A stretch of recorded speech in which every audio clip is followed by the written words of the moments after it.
Ah, the Dreadnought. A perfect solution for space marines who refuse to let a little thing like death stop them from going to war. These walking tanks are basically what happens when a veteran space marine is just too stubborn to retire, too injured to keep running around, and too important to let die quietly. So the Imperium thought, why not shove them into a giant metal sarcophagus, give them guns, and let them keep blowing stuff up? Genius, right? Well, let's take a look at every type of Dreadnought the Imperium offers.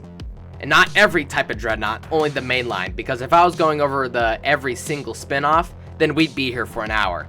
Anyways, let's get into it.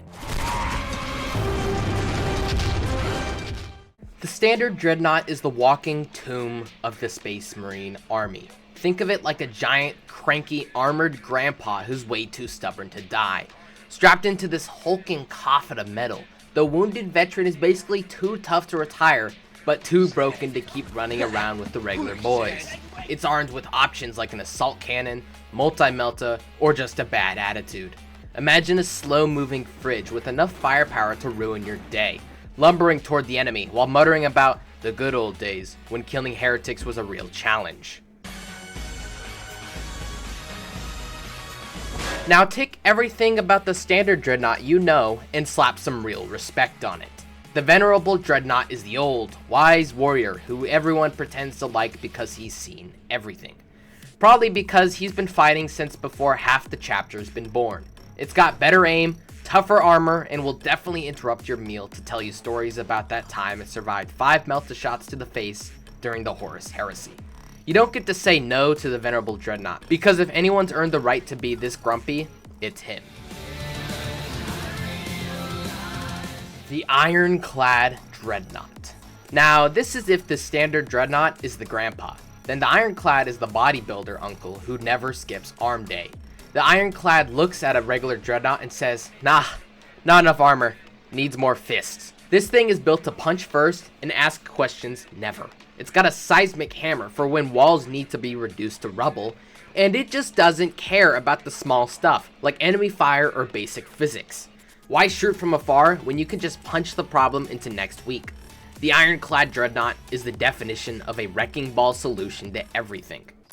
What is my purpose? You pass butter. Oh my god. Yeah. Ah, the classic Contemptor Dreadnought, your fancy vintage model. This one's been around since the Horus Heresy, and it shows. Sleeker, faster, and definitely showing off its classic design. It's like the Dreadnought version of someone who won't stop bragging about their 1967 Mustang. It's quicker on the battlefield, harder to take down, and makes the other Dreadnoughts look like they're driving station wagons. If you want to roll into battle with that retro cool vibe, the Contemptor is your guy.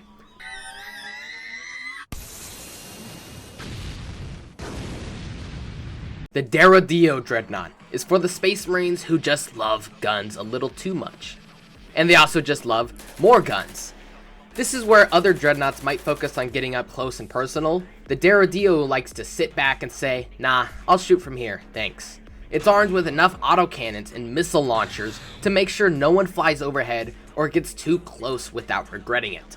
Picture the guy at the barbecue who shows up with 3 grills when one would have been fine. That's the Deredeo. It's the Dreadnought that heard overkill and replied, challenge accepted. You are mine!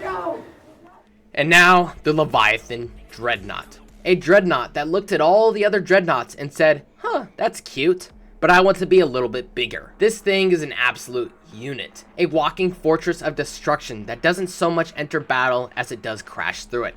It's armed with siege drills, Gravflux bombarders, and more armor than a bunker. The Leviathan is here to make sure nothing leaves the battlefield intact. It's the Dreadnought equivalent of a bulldozer covered in spikes, flamethrowers, and bad intentions. If your problem can't be solved by pure unstoppable force, you probably just didn't bring enough Leviathan Dreadnoughts. So there you have it.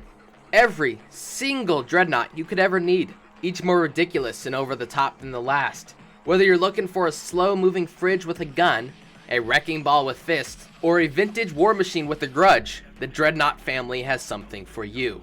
The best part, even after thousands of years of constant warfare, these guys just refuse to quit.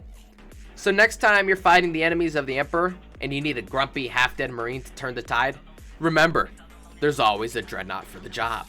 And that's it for today's Grimdank episode. If you liked it, then I highly suggest hitting that like and subscribe button, or else a Dreadnought will turn your car into its own personal chair. Bye bye now.